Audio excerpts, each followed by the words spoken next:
Okay, it looks like we are connecting with folks. 48 people, that's awesome. By the way, my name is Tom Vance. I'm the director of the Master of Arts in Teaching program at Kansas State, and also hopefully the source of answers to your questions about our program. And what the goal is tonight is just to provide you with a brief overview of the MAT, both the elementary MAT and the secondary MAT. And then also, you have the ability to use the chat feature. If you scroll your mouse around to different parts, it's different for every computer, but for me, it's on the top, and there's a little button that says more, and I can select chat there, and I can interact, and you can interact with me as well as my colleagues from K-State Online. At any time throughout the presentation, you can just type in a question. And if they can't answer it through the presentation, we'll get it answered by the end of the presentation. So let's start with, I don't know if you can see the question that I ask everybody in chat. If you could just use the chat feature, and it's fairly easy once you find chat. And I don't know if you can see it on my screen right now, but that's where I have it. And so I just hit chat, and then the Zoom group chat comes up. If you could answer those two questions, that'd be great. There's no, there's nothing tied to this. We just would like to know where you're from, and then what state or what city and state, and then if you'd like to teach elementary or secondary, and if it's secondary, what subject you would like to teach. So please, I'll give everybody. Oh, there we go. Tristan, you're first. You did it. Catherine, you did it. Look at all these people. They know that they're not. They know how to use chat. Brittany, Mary, Carly, Patrick, and we got Sioux Falls and Lawrence and Illinois and Overland Park and Lawrence and Arkansas City. KCK, Chillicothe, Illinois, Manhattan, South Dakota, outstanding. Fantastic. Thanks so much for doing that. And by the way, throughout the program, we utilize this Zoom technology to interact with our students and to have students interact with one another. California, outstanding. And social studies and elementary and English and all kinds of things. So fantastic. Thanks for doing that. And I really appreciate it. And again, if you have any questions throughout the session tonight, go ahead, type them in. I'm not going to take time during the brief presentation. We're going to try to keep this to about 15 minutes. But I promise you we'll get to every one of your questions before the end, and if we don't know the answer, we'll get back to you. I'll also ask my colleagues from K-State Online to post my email address as well as my cell phone number, and you can call me on the weekends and the evenings, or email me whenever you want. And if I'm busy or whatever, just leave a message, and I'll get back to you. I give my cell phone out to all of the students, and students are free to contact me throughout the entirety of their program. So let me start with this. Why the MAT? Why is this program gone from an idea in an office 5 years ago to this program that's now served more than 450 students in 33 or 35 different states and 5 foreign countries. And really the genesis of the idea was this. that we would get phone calls at Kansas State every year from people like you that said, hey, I already have an undergraduate degree in sociology or in psychology or in computer science or architecture or whatever. And I now know I want to be a teacher. What's the best pathway for me to do that? And we used to have to tell people, well, the first thing you have to do is move to Manhattan, Kansas, and then spend 2 or 3 years doing another undergraduate degree. And then you too can be a teacher. And that really wasn't a very satisfying response for most people. So we decided, a group of faculty members got together and said, how can we serve this segment of our constituency, people already with degrees that want to be teachers, that have significant life experience, many of which have experience in the schools, many of which have their own children, and yet they now want to become teachers. They want to change careers and become teachers. And we came up with the Master of Arts in Teaching program, and we tried to streamline things as much as we could. And we have the philosophy, and it's really worked out well, that you're a little bit different group of people as adults. The average age in our program is like 37.5, something like that. All of you have undergraduate degrees. By the way, we have people that were formerly lawyers and pharmacists and engineers, and all different fields represented in the program. And so we tried to create a really a fast track to teaching that really takes advantage of your experience and life skills and so forth, and streamlines it for the adult learner. And we've been fairly successful. We have a great pass rate on licensure exams. Both of the licensure exams, our pass rates are above 97.5. And our students find jobs, to be honest with you, at the end of this, oftentimes in the same schools that they're doing their field experiences. So it's been successful, and we try to be a little bit more successful every year. However, I should tell you that you have options. You don't have to go to K-State. That sounds like something I shouldn't say in a webinar like this, but it's true, and you know it as well as I do. And I encourage you to shop around for those options in Kansas or throughout the country. We created the program so that we would be competitive across a variety of the most important variables for our students. We think we've done that. For one thing, the entire Master of Arts in Teaching degree costs about $17,600 for tuition and fees. That number might raise slightly next year, but that's approximately what it is right now. If you look at other schools, you'll notice that the lion's share, the vast majority, are much more expensive than that. Some of the schools that offer the same exact degree are 3 times as much as that 17,600.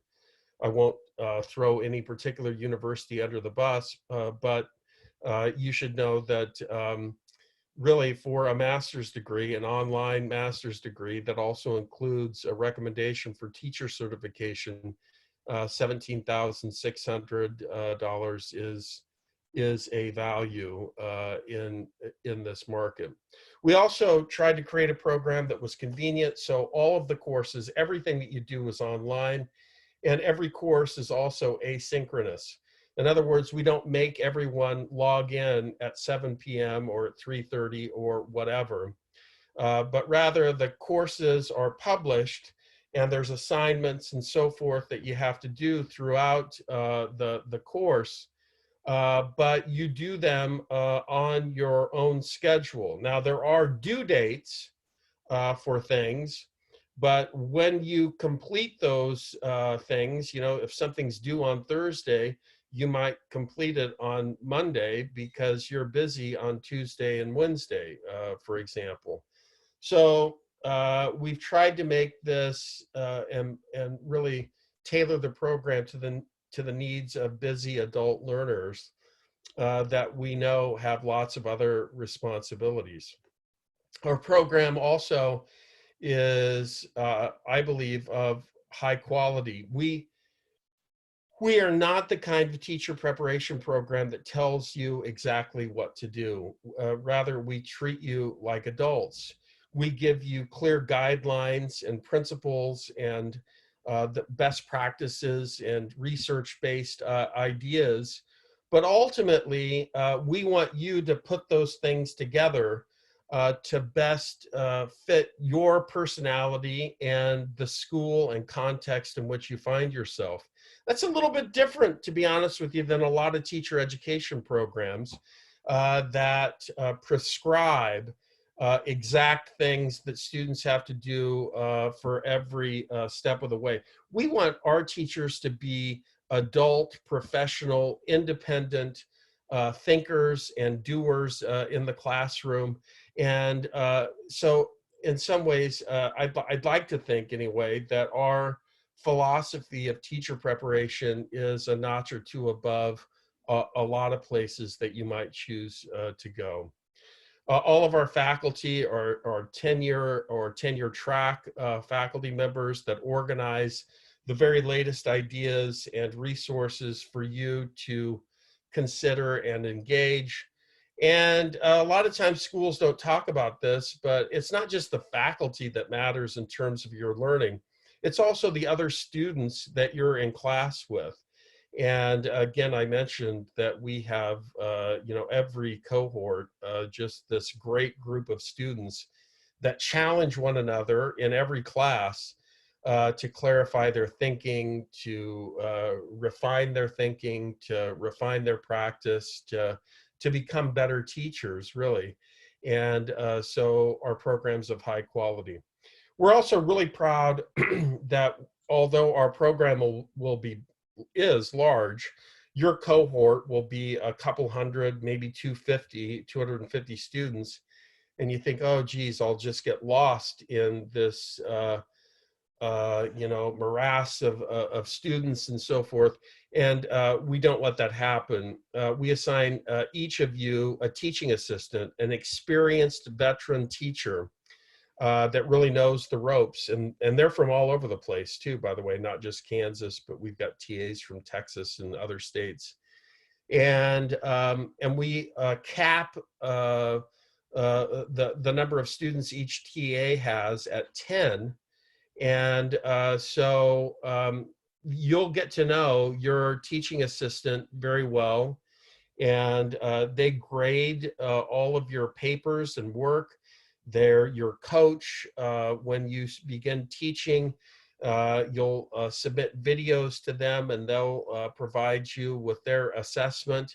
And, they'll tell you, hey, gee, Malia, great job with interacting with Sarah at 4 minutes and 32 seconds on your videotape, or whatever the case might be. So while it's a large program and a popular program, it's still personalized. Of course, one of the key reasons why people choose K-State over other programs is its length. Actually, it's not even 12 months, it's 11 months. You'll begin May 18th, and if everything goes according to plan, you'll be done by the first week in April, giving you the rest of the spring to seek jobs. And we even help you with that. We have resources to help you with taking the licensure tests, and we don't just provide you with the ideas and education, but we work with you through the entire licensure process. and test taking and all the things that you need to do to become a teacher. And again, I mentioned the programs become very popular. Just in the last 4 years, we've educated 475 students, or in the process of educating, from 35 states and 5 different countries. So it's been a good deal, and we get better, I think, every year. And we ask for your input, by the way, at several points throughout the program on ways that we can improve. So we have 2 tracks. We have the elementary track, which leads to a Kansas K-6 license. And in both the elementary and the secondary programs, there's a rhythm, there's kind of a method to our madness.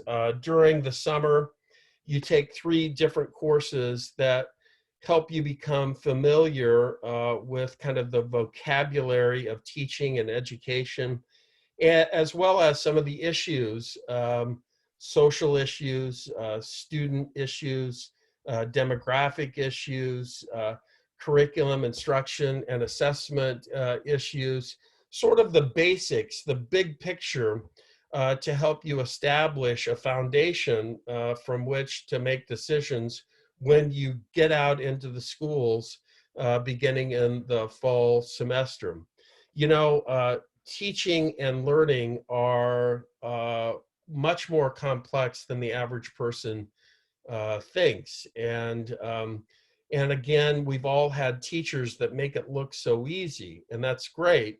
And but that doesn't mean that they haven't spent a lot of time, you know, kind of thinking and preparing their framework of ideas and skills so that they can present themselves in the very best possible way to their students and with their students. And so that's really what we're after throughout the entire program, is kind of educating educating yourself so that your perceptions and your actions and your ability to interact with kids is at the very best level. So you're making the very best sets of decisions every day. You know, I remember, it was a long time ago now, but I remember when I was a student teacher and I was a young man and I was in great shape and I played basketball all the time. And I can remember coming home from student teaching and just being exhausted. And it wasn't that I was physically exhausted, although you are on your feet a lot, and don't discount the importance of a really good pair of shoes. But I was mentally exhausted because every day, every class, you're bombarded with you know, explicit questions. Mr. Vance, can I go to the bathroom? Mr. Vance, can I turn my paper in late? Whatever. But then also all these internal questions that come up in the context of teaching. Do the kids get it? Do I need to use another example? Do I need to teach about this in some different way? What should I do with those 2 kids in the back of the room that are talking again while I'm trying to teach? So you have to get used to and experience that a little bit. And then after a while, you've dealt with all those things. You've developed frameworks of ideas and skills to deal with many of those things. And then eventually it is easier and you can make it look easy. But usually it takes a little while for people to develop that kind of teaching acumen. So after those summer courses in the fall, you take your methods classes, and this is elementary and secondary. I'll go to in just a minute. But most importantly, you're out in the field a little bit. We place you in a school, in a local school, wherever you're at. You will say, this is my first choice. I'd like to be at Linwood Elementary School in Chillicothe, Illinois, or whatever the case may be. And just, you know, a high percentage of the time, like 95% of the time, we can place you in the school that you want to be placed in. And then also, we know that you're busy adults and you have other responsibilities. And by the way, that teaching practicum is 64 hours spread out over the course of 8 to 12 weeks. And so you work with your cooperating teacher, with your school, your local school, and you map out a schedule of when you're going to be in the school and really begin teaching. It's not just an observation, but it's really you'll start working with individual students, maybe with small groups of students. And by the end of that fall teaching practicum, we want you to actually be teaching.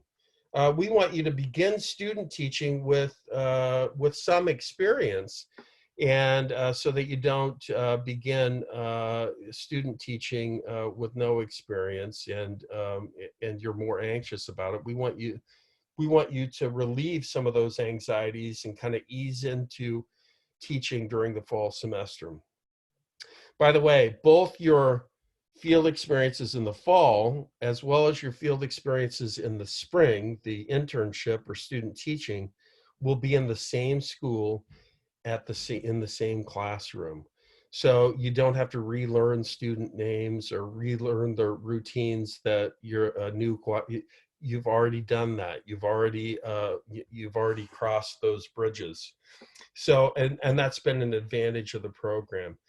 During the winter intersession, you take Dr. Larson's Teaching Health, Movement, and Fine Arts in the elementary school. And in addition to that methods class, Dr. Larson also uses that course as a bridge to student teaching. And secondary students, you have a similar sort of course we'll get to here in just a second. And then you do student teaching and action research in education. This is a master's degree, so there has to be a research component. But Dr. Clark teaches that class. He's a wonderful teacher, an outstanding educator. I've known him for a long time, and he does just a masterful job of weaving that class into student teaching, so it doesn't feel like this big burden in the context of you having to do your student teaching. And then the capstone project of the entire program is a portfolio. And in that portfolio, you submit reflections and artifacts that show your competence on the key pieces of knowledge and skill that new teachers should possess. And we get you ready for that. And we have lots of resources for you. And most people, the vast majority of people, are very successful. Their portfolios are outstanding when they turn them in. Secondary is very similar, only you're more focused on your particular content area. And we offer secondary social studies, secondary English language arts, secondary modern languages, and secondary agricultural education. And we just started the secondary track this year, and it's been a smash success. And so we're excited about adding English language arts this year and agricultural education. And so some of your courses in the summer, you'll have both elementary and secondary students in there. But then in the fall and winter and spring, actually, Action Research, Dr. Clark, do both elementary and secondary take your class together? Oh, you're muted and can't unmute. Dr. Clark is on this, by the way, but he can't unmute. I unmuted him. Oh, okay. There we go. Dr. Clark, do you have elementary and secondary together in Action Research? Yes, we do. We do. And it just adds to the diversity of the class. It's nice. We get to talk about all types of different research. So yeah, we have all sorts of things going on. So I have to say, Dr. Clark he is awesome. He was my student years ago at Rockhurst University. He was a high school teacher, a social studies teacher, an extraordinarily good social studies teacher. at St. Thomas Aquinas in Kansas City, and then went to Indiana University, just like I did, as all great people do, and then we were really lucky to bring him to Kansas State. He is awesome. You'll love his class. And so anyway, that's the secondary. And by the way, if you're secondary, I can put you in direct contact with the faculty member that runs your secondary. I'm in charge of the MAT and in particular the elementary, but then we have, Brad Bernheide runs the social studies. Dr. Bernheide runs social studies, and Dr. Ulmer runs Ag Ed, and Dr. McKinnon runs modern languages, and Dr. Perath runs English language arts. And they'd be happy to answer, content specific questions that you have for secondary. By the way, K-State has long had a reputation of being a big Research One institution that always puts students first. And that faculty members are at K-State, there's this sort of culture being student-centered, student-focused. And so we'd like to think that we have all the resources of a big Research One school, but we also treat our students like we're, kind of a small college that really takes your learning seriously, and we do. So admissions requirements, and they've changed a little bit in the context of the COVID-19 crisis, and they've changed for secondary students in particular. But you have to pay an application fee of $65. By the way, that's waived for military members. If you happen to be on this webinar and you're a member of the military, Dr. Clark and I also run the Troops to Teachers program. And so you'll want to reach out to us. There's extra benefits for you, including the application fee waiver, and just email either one of us, and we'll hand out that information at some point here, and we can talk to you about that. But then you need an undergraduate degree, and your GPA, we say the minimum is 3.0, and that's true, but it can be below 3.0. We say 3.0 overall, or what is it, Dr. Clark? The last 60 hours can be 3.0, and that would get you in.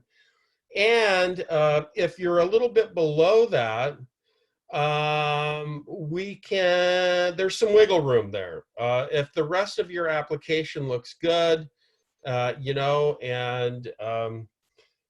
all GPAs were created equally. Not all subject areas are created equally.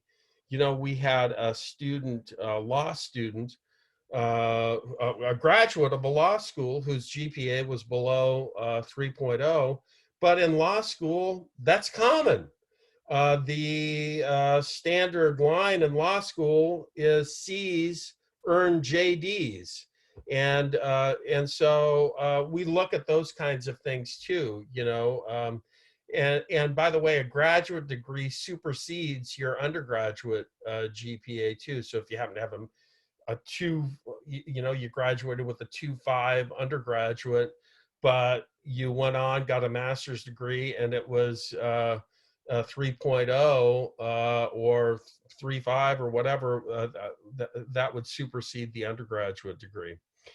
The biggest change so far with the MAT program has been that there's no praxis test for secondary students. That's not required for admission. Why isn't it? Well, ETS is no longer doing the praxis exams, and so we had a choice of either telling all the people that wanted to be secondary teachers you just have to wait till next year, or what we decided to do is go ahead and admit you if the rest of your application looked good, and then you'll need to take that content praxis test, And again, reach out to me or Dr. Clark or your content specialist, and we can tell you exactly which one you need to take. That has to be passed, just to be clear. I don't want to sell you something and then get down the road and you're not clear about it. That test must be passed before you can earn your 7 through 12 teaching license. And so you're going to have to take that sometime. As soon as the ETS centers open up again, you'll need to take your test. You video record questions to answers, I should say, to 3 interview questions. They're fairly straightforward. Don't spend a whole lot of time, prepping for the questions. It's nice for us. I'm on the admissions committee. Dr. Clark's on the admissions committee. It's nice for us to put a face with a name and to see you and hear from you. And that's why we do it. And we're also interested in your ideas to some fairly basic questions, but don't fret over that. And they don't have to be long, 45 seconds to a minute, a couple minutes for each question, and you're good. Move on down the road. And then we do say 3 letters of recommendation, but I think that for many people, I don't know, we certainly seem to review a lot that just have 2 letters of recommendation. And by the way, on the letters of recommendation, you don't have to get them from somebody. You just need to email 3 people, say, hey, I'm applying to Kansas State Master of Arts in Teaching degree. Would you be willing to serve as a reference? And they say yes. And then all you do is put their name and email information in the admissions packet. And then we reach out to them and they fill out a short rubric on you, maybe 8 or 10 questions. And then also they're given the opportunity to write a paragraph about why you're a good fit for teaching or for the Master of Arts in Teaching degree. So really admissions are fairly straightforward. And so I think that's all I have to say about admissions. So let's get to the fun stuff, how to fund your MAT. There's been few times in the history of education where we've had as much funding available for people who wanted to pursue teaching. Many of you know, and in most states, there's a teacher shortage. In Kansas, for example, there's a teacher shortage. So to incentivize people to become teachers, both state governments as well as the federal government, as well as Kansas State University, have kind of sweetened the deal and made it easier for people like you, working adults, to make the decision to go on to become a teacher and make it financially feasible. One program is student loan forgiveness that applies to students throughout the country, is student loan forgiveness for teachers. You need to teach in a Title I school to be eligible for that. But as it turns out, the vast majority, the lion's share of schools in Kansas and throughout the United States are Title I schools. My daughter just graduated in December. She's a teacher in Kansas City, Kansas. It's a Title I school, and so she is getting her loans forgiven at the tune of $3,500 a year for a maximum of 5 years, or $17,500, which is about the price of the MAT. I should also say, by the way, you'll start on the salary schedule with a master's degree, $2,000, $3,000, $4,000 higher than people that just have a bachelor's degree. So you recoup funding your MAT in that way as well. My colleagues over at Global Campus do an excellent job of running a scholarship program, and they offer $1,000 for the summer, $1,000 for the fall, $1,000 for the spring. And those are not guaranteed scholarships by any stretch of the imagination, but many of our MAT students have earned those global campus scholarships. And my colleagues from K-State can say more about them, but my understanding is they're primarily need-based. And so if you can show need, the more need you can show, the better for those global campus scholarships. You also, everyone in the program has the ability to apply for student loans. And again, I know that, as a parent, we tried to avoid loans as much as possible. But you do have the opportunity as a teacher to get some of those loans forgiven as a teacher if you teach in a Title I school.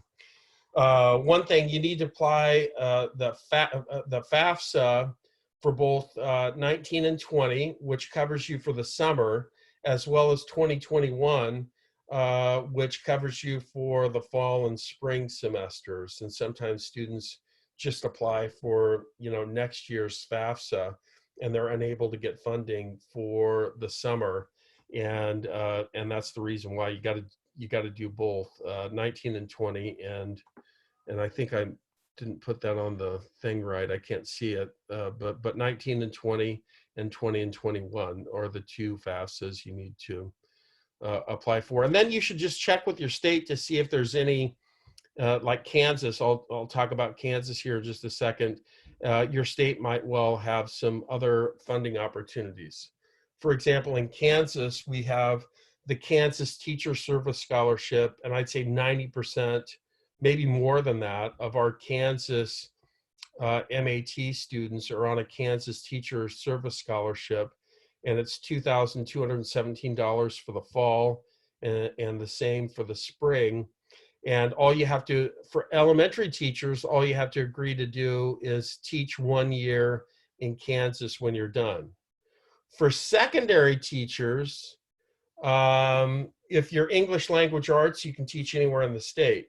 If you're social studies or modern languages or agricultural ed, to get this scholarship and not pay it back, you need to teach in a high needs area, which is Topeka, Wichita, KCK, or the western 1/3 of Kansas. And if you have questions about that, whether or not the school you would like to teach in is covered, again, just reach out to me or Dr. Clark, and we'll give you the map.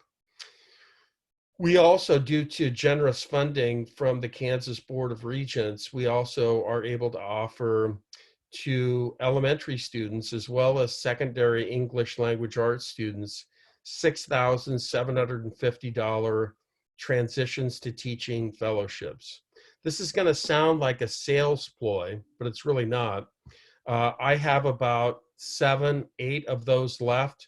Those are given out on a first come, first serve basis. So if you're elementary or secondary and you would like to be considered for the $6,750, the sooner you get your application completed and you're admitted, the better. You don't get to apply for the fellowship, however, until you're fully admitted to the program. Again, that's not a sales pitch. That's just, well, it is a sales pitch, but it's also the reality of the situation. Okay, we'll end up with frequently asked questions. Can I continue working? Yes. The short answer is yes. Most of our students continue working during the summer. They continue working during the fall. The fall's a little bit trickier because they have to work out some sort of schedule where they can spend 64 hours in a classroom. But yes, most of our students continue working.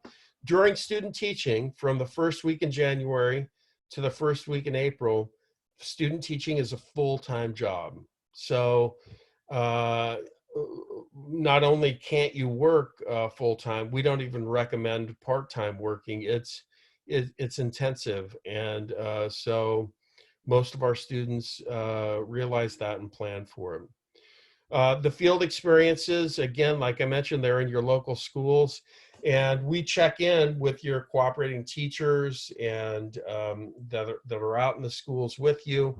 But then you also send us, actually you upload to a cloud video recordings of your field experiences, and we interact with you about those kinds of things.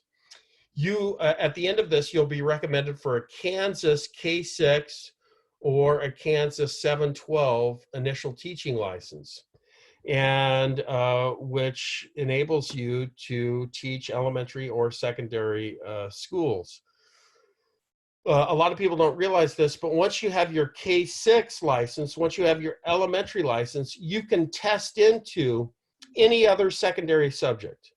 So once you have your K-6 license, you can test into secondary math or secondary ag ed or secondary music or whatever secondary. There's only a couple exceptions to that. You can't test into maybe special ed. And Dr. Clark, do you know what other exception there is to the not being able to test into secondary subjects once you have your K-6 license? I think those are the big ones, and maybe like some of the other like really specialized, like business and tech things, maybe, you know. But Yeah, just the lion's share you can test into. I mean, the vast majority. And again, you'd say, well, you got a Kansas license. How do you have so many people from other states?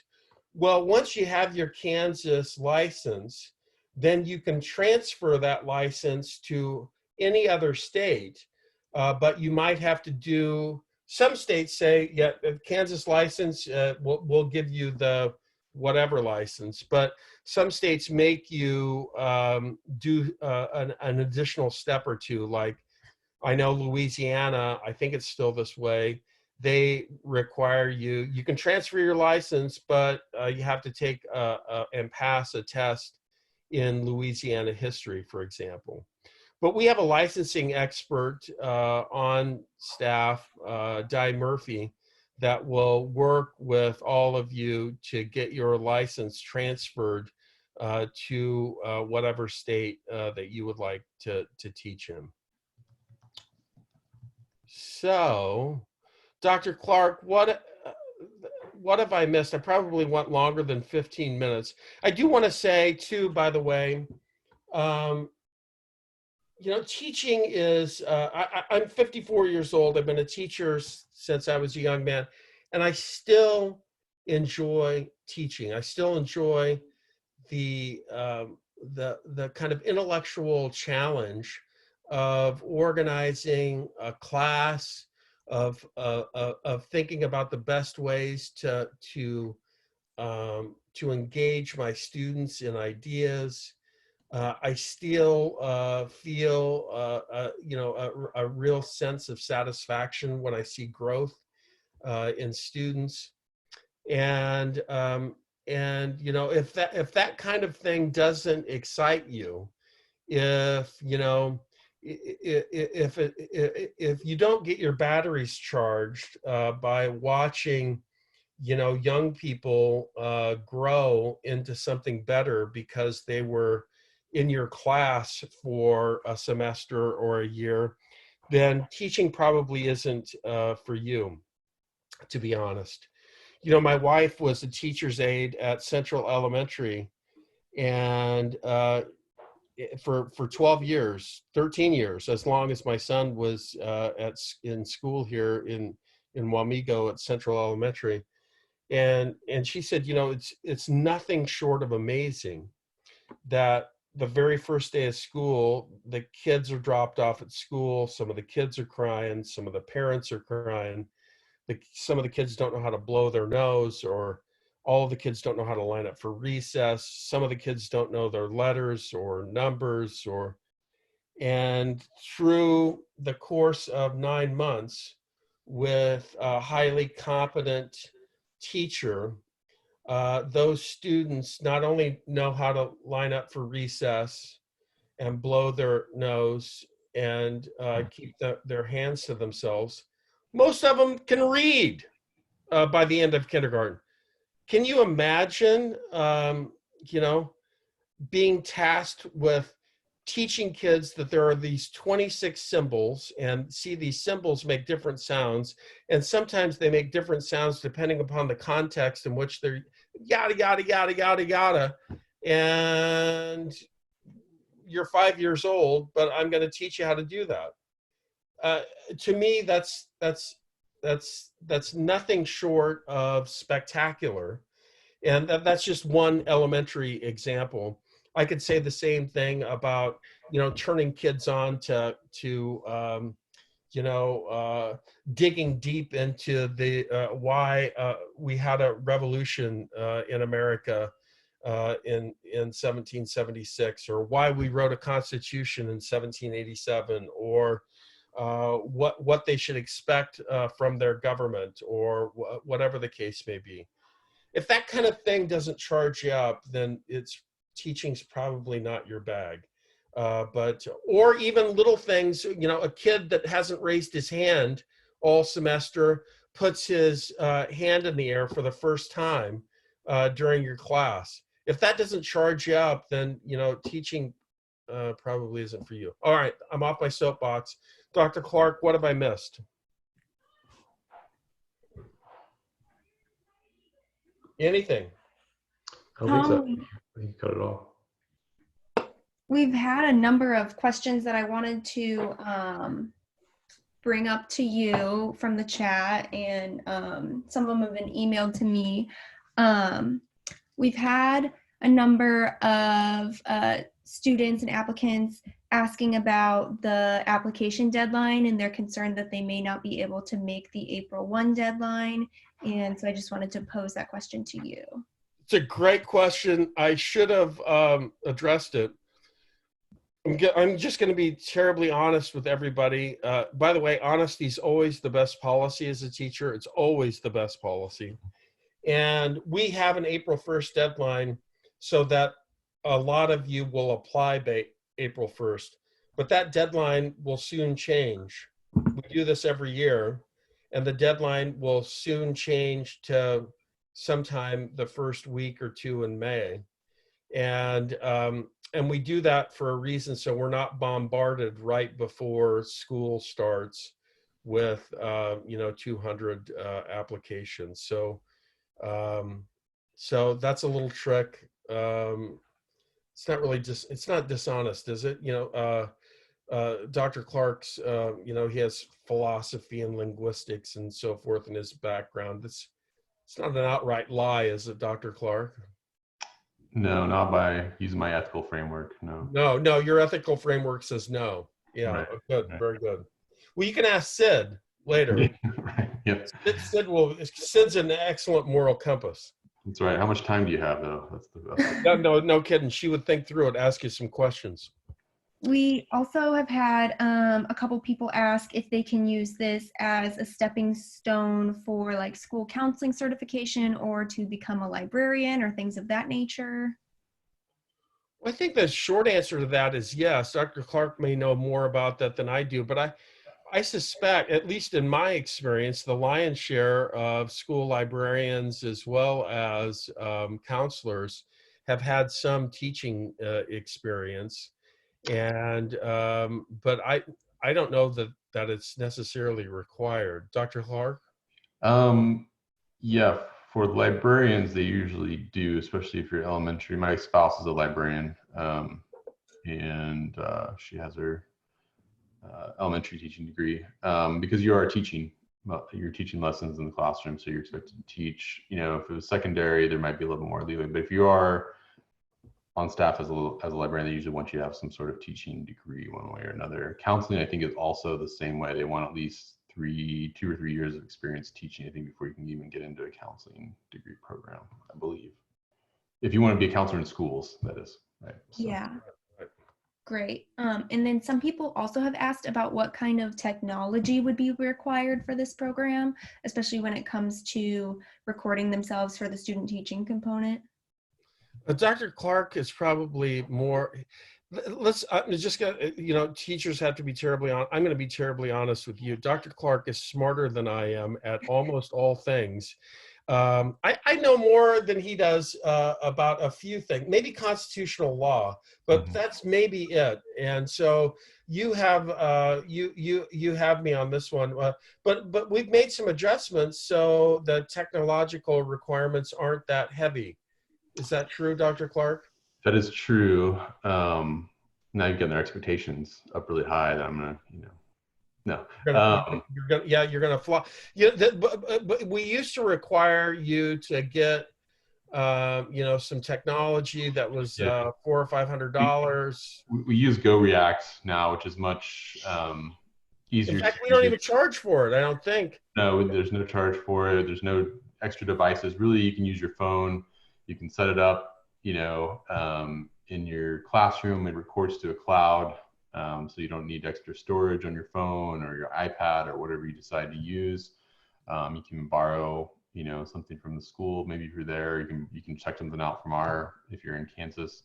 And then really all you need is the mic. That's the only cost that you have. And those are, I think, we suggest one that's $50. And that's just to make it, that's really the most important piece, because we used to have this whole camera apparatus, thing, and it really doesn't matter as long as we can see you and moving around the classroom. But the sound, but the sound is the most important thing. So that's really the only extra cost if you have a phone that can record, or some other sort of device. Is just the mic that we sync with it so that we can actually hear you clearly talking, so that your TAs can provide appropriate feedback and hear everything that you're saying and doing with the students. Some people even use equipment from their school, right? Right. Yes. So yeah, you don't need any special programs or anything like that. It's a Go React. It's all through the internet. So great. And then another question someone had, they wanted to know if during the program you could specialize in more than one secondary area. For instance, if someone wanted to do language arts and social studies, could they do that at the same time, or would they need to pick one and then get the other endorsement afterwards? Yeah, you would need to pick one. Okay. And but then you can, Dr. Clark, that works, right? If they became 712 social studies, they could test into another subject area. That's correct. So schools, yeah. Yes, I'll keep it simple. Yes, that's possible. You could take as many practices as you want once you get your secondary, and that would technically, qualify you. Some states it might not, so you'd want to check with the states. But in most cases, especially if they are needing teachers in those areas, then that suffices. So. And by the way, you can go from elementary to secondary, but you can't go, at least in Kansas, from secondary to elementary. And so, we've had lots of people report to us their long-term goal was to be, a secondary math teacher or whatever. Mm-hmm. And then they went through the K-6 MAT program. And obviously math's a part of the elementary program as well. And then they eventually became, a secondary math teacher, but almost every person that's ever done that said that the experience as an elementary teacher through the MAT program was invaluable. Mm-hmm. We have someone here in the chat, and we've had this question a couple times come up, where during their undergraduate career, they received narrative evaluations instead of letter grades. And sometimes people have pass fails or things like that. Will that affect their application, or what do you do typically in those situations? Dr. Clark? So are they asking that they have non-traditional grades, or like they have, I'm not. Yeah. If you have credit, no credit, some credit, no credit grades on your transcript, that's not a problem. We just look at GPA all we can look at is the ones that are calculated with a GPA score. So it doesn't And, really help or hurt you either way. So. and to be terribly honest, I think Dr. Clark would agree with this. We know full well that there's not a huge correlation between GPA and teaching ability. There's just not. You know, you might have this unbelievably great GPA as an undergraduate, and you know, lack whatever it is that you're lacking to be a great teacher. But we have to play within the rules that we're given by Kansas State University and the state of Kansas, and GPA is one of those things. And in fact, in point of fact, you know, there's a lot of people that that apply to the program that went to school a long time ago when how do I say this diplomatically? A friend of mine used to say, I went to school when a C was an okay grade. And I suppose there has been some great inflation at universities over the years as well. So we have that as a requirement, but we know it's not it's a very weak predictor ultimately of your success as a teacher.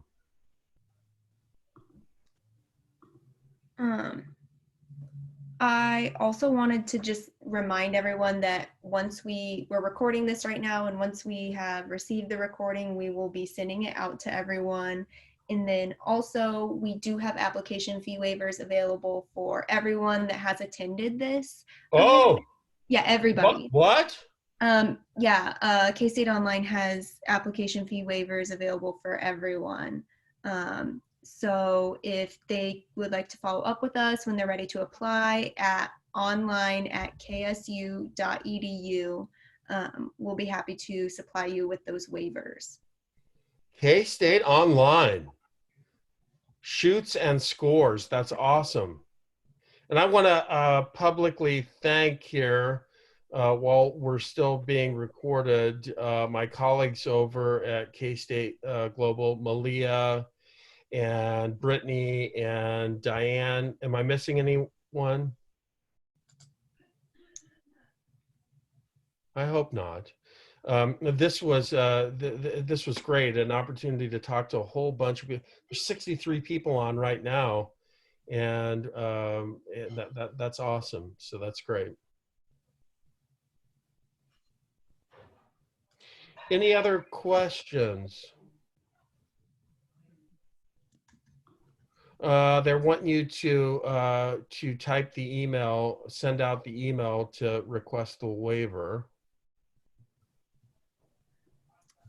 And also, if anyone has any questions that we weren't able to answer tonight or anything that does come up, they can always email us at online@ksu.edu, or I also put Tom's contact information in the chat as well. And we mean what we say, folks. You know, a lot of times, I'm just going to say this, but at other schools, when you do one of these things, you're not likely to talk to faculty members and people that are actually involved in the day-to-day operations of the program, and we really do try to make ourselves available to our students. And I want to thank Dr. Clark too for taking time out of his night to be with you. He's awesome. Geraldine, no, we don't have special education in the MAT. I would dearly love to, and we're trying to get that, but we don't as of yet. So sorry about that. We do have another master's degree program online that you could complete after completing the MAT program for special education that's being moved online right now. Absolutely. And military folks, again, I want to tell you that we have troops to teachers stuff. Even if you're not eligible for the full array of resources from the national office, we'll still give you resources from K-State's troops to teachers in the form of a $500 stipend for technology and job assistance and a mentor TA teacher that is also a veteran. And so don't, don't, don't be afraid to reach out to us. We'd be happy to talk to you. Yes. ESL after completing. I think you can test into ESL after you're completing, Carly. And I'll double check, but I'm almost positive that's true. I'm 99% sure that's true, but email me and I'll find out the answer for sure.